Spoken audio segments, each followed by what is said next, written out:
Hello, I'm Corey Rafestanger with the Guardian Life Insurance Company of America. In this final video of our series, industry consultant Dick Weber seems to really hone in on whole life.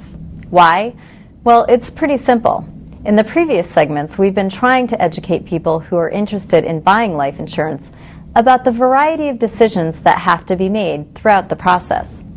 And one of the most important decisions is from which insurance company do you want to buy a policy? With all the bad press which has surrounded the insurance industry, no doubt it's top of mind. So in this segment, we're going to take about 20 minutes and focus on two things: why mutual companies are in, and why whole life insurance is the comeback kid. I've enlisted the help of Dick Weber, who's had a highly successful career in life insurance. He's sold insurance, worked in insurance company senior management, taught college courses in insurance, and now, after 42 years, he's an insurance researcher and consultant helping consumers and their advisors understand, purchase, and manage their life insurance policies effectively. Dick and his business partner Chris House recently wrote a research paper entitled Life Insurance as an Asset Class. And we've asked Dick to discuss some of its findings we felt viewers would find useful. So Dick, let's cut to the chase. Why do you recommend buying life insurance from a mutual company? A mutual company being the type of insurance company run for the sole benefit of policy owners. Corey, a stock company is owned by its shareholders, investors who expect the company to turn a profit, which typically benefits them in form of dividends and possible stock appreciation. A mutual company has no outside stockholders. It's run by a board of directors and a management team on behalf of policyholders. A mutual company's profits become its annual surplus, and anything left over after expenses and taxes goes to increasing both company reserves and, through the declaration of annual dividends, the long-term value of its policies. In a stock company, by comparison, any gains over expenses, less appropriate increases to reserves, results in profit and is generally paid out to stockholders. A very practical benefit to a mutual company's policyholders is not only do policy owners benefit from improvements in the carrier's profits, but mutual companies tend to reflect advantageous experience back to their policyholders, again, rather than back to the street in the form of shareholder dividends. This difference has a significant impact on companies' financial and management culture. Wall Street demands that stock companies show growth in quarterly earnings, so stock value can ideally stay high and increase. These companies are pressured to financially manage for the short term, with little incentive to make decisions that could be of significant long-term benefit, but which may not be realized for several years. Mutual companies, on the other hand, are free to match their long-term liabilities with long-term assets. Their portfolios tend to hold more U.S. bonds and AAA commercial mortgages and fewer stocks and lower-rated bonds. In consequence, mutuals have historically delivered policies of low net cost and very high financial strength. I'm glad you raised the issue of financial strength because we've heard speculation that life insurance carriers could be just as vulnerable as other companies in the current economy. What is the situation for life insurers? Corey, I understand the concern when people hear or read that insurance companies are in serious trouble. The first thing insurance buyers need to understand is that there are significant differences between life insurance companies and other businesses. Life insurance assets are, by and large, very carefully insulated by state regulation. Now, some companies have faced problems due to other parts of the parent company's business which were not so stringently regulated. Regulators are not letting those companies use the assets of life insurance subsidiaries to mitigate the parent company's financial situation. On the other hand, the financial strength issue is real, and it corroborates what I've just been saying about mutual companies. Here, for instance, are the top 10 life insurance companies ranked by Comdex Ratings, which is a customized composite reconciling the somewhat different scales of financial strength ratings from the 4 major independent rating agencies. I consider anything above an 85 Comdex to be reasonably strong, although I'm most comfortable at 95 or better. To me, it's significant that all four major mutual companies are clustered very tightly from 98 to 100 at the top, with the top stock insurance companies beneath them. Or here's another measure of financial strength, the capitalization ratio. Underlying this chart are complex formulas, but basically it measures a life insurer's ability to meet its future claims. And as you see, mutual carriers occupy 3 of the 4 top spots. A December 2008 article in Forbes magazine indicated that none of the mutual carriers on this list has applied for or needed any federal TARP or other financial assistance. So mutual companies look to be in good financial shape. I'd like to explore your point about profits in a mutual company accruing to policyholders as dividends. How does that work? Well, let's start by emphasizing that dividends in an insurance policy are not guaranteed until they're declared and paid. Each year, the company's board of directors evaluates what in any other business would be called profits, how its claims payouts, business expenses, and investment performance stack up against the conservative guarantees made when policy premium levels were calculated. The board uses some of this surplus to increase its reserves against future liabilities and puts the rest into what's called divisible surplus. That surplus is paid to policyholders based on a formula in which each policy receives an amount proportional to the contribution it's made to the company's surplus in the past. So dividends vary from year to year. They depend on current investment and mortality and management experience, and there's something the policyholder gets in addition to the policy's underlying guarantees. For that reason, the illustration for a whole life policy will always distinguish between the guaranteed elements and the projections of benefits accruing from non-guaranteed dividends.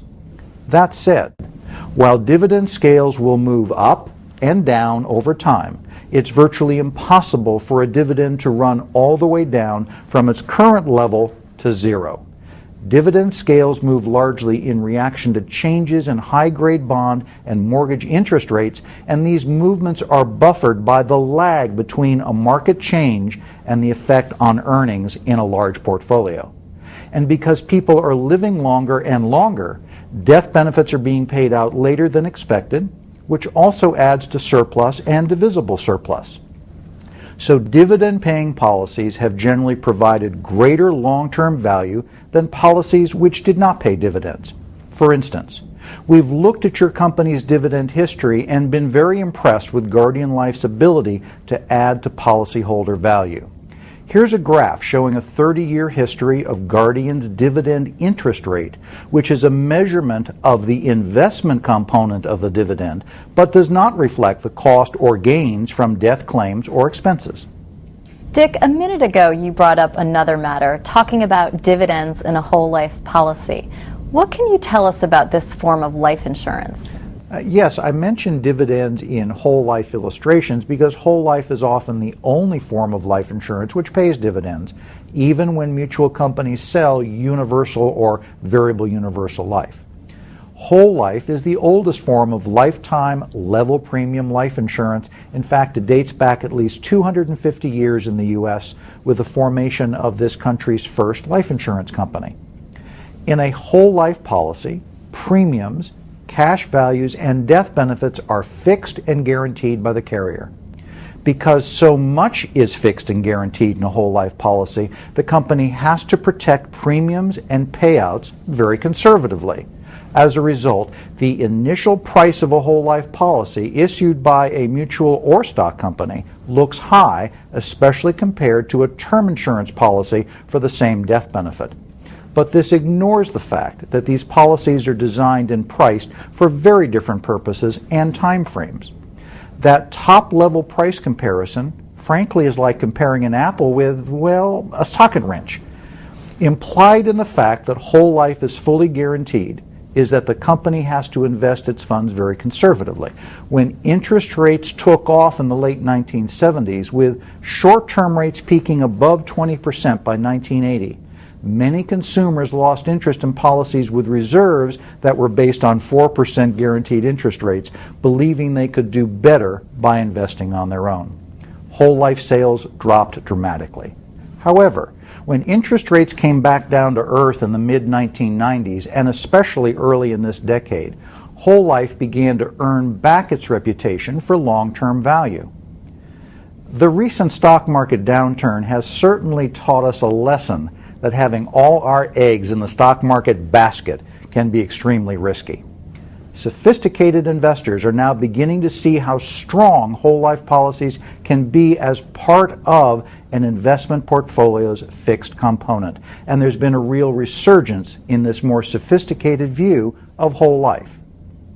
Whole life policies are used for many conventional purposes, such as replacing a breadwinner's human life value in the event of premature death, indemnifying businesses from the financial losses that can accompany the death of a key person, as well as allowing significant bequests to go to a decedent's intended charity.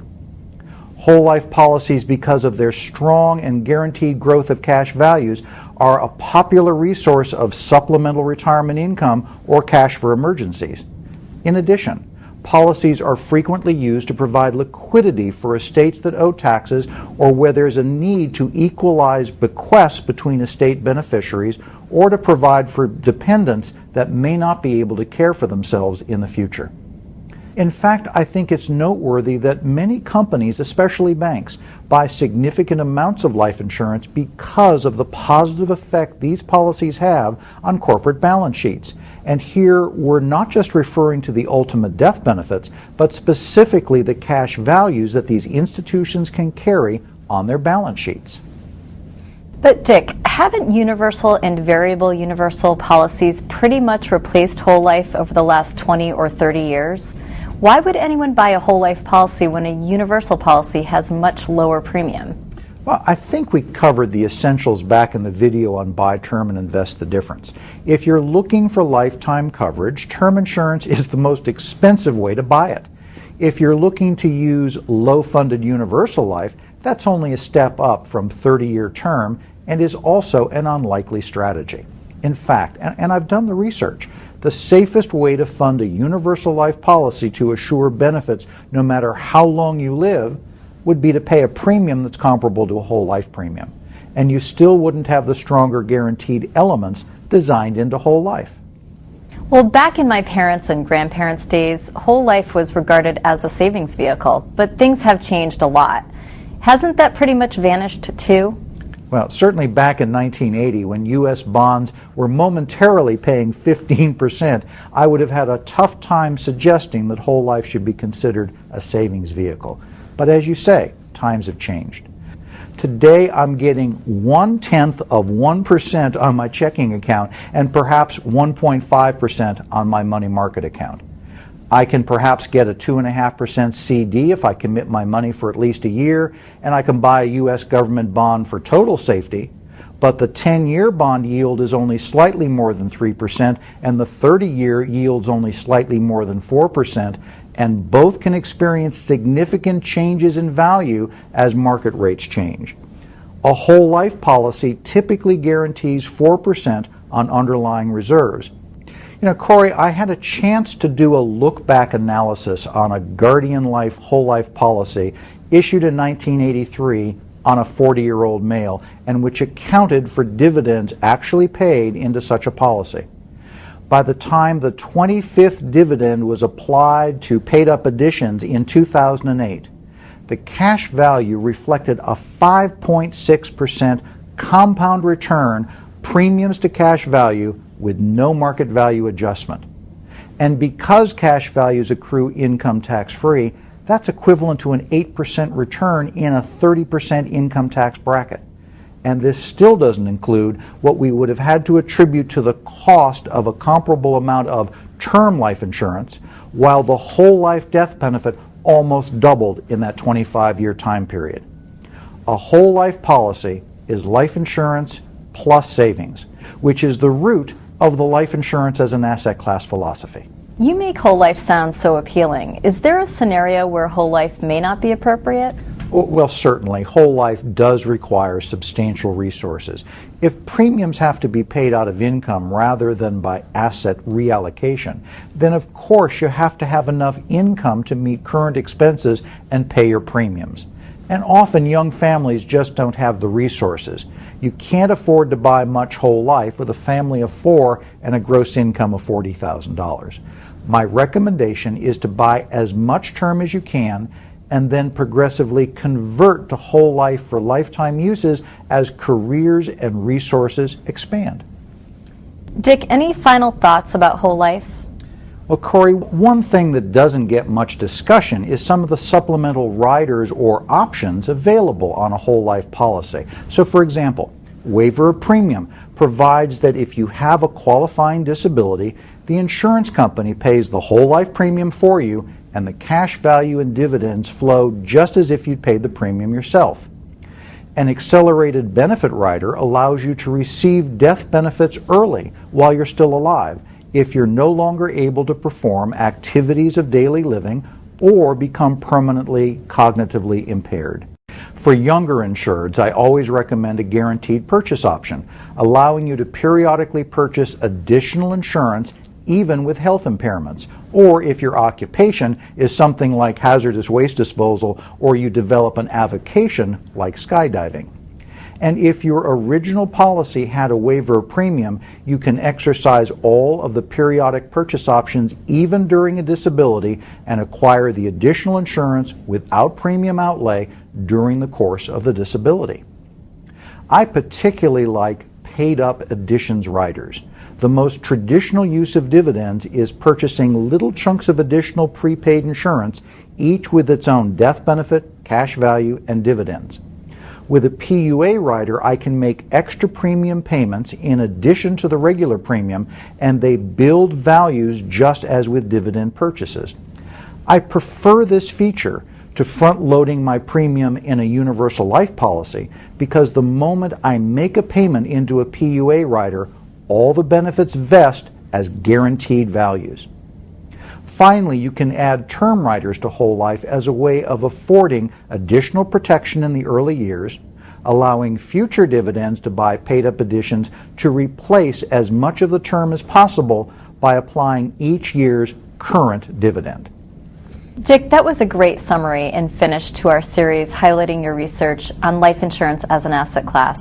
From the feedback we've heard from financial, legal, and accounting professionals, it's clear that you've made a substantial contribution to their understanding and attitudes about life insurance. Thank you again for sharing your wisdom. Of course, each individual has their own unique circumstances that should be evaluated against these generalizations.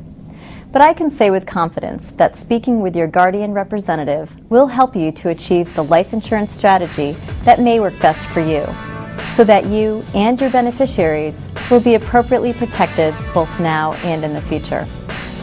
For more information on any of the topics we've covered in this video series, please ask your guardian representative to share with you a copy of Dick and Chris's Life Insurance as an Asset Class.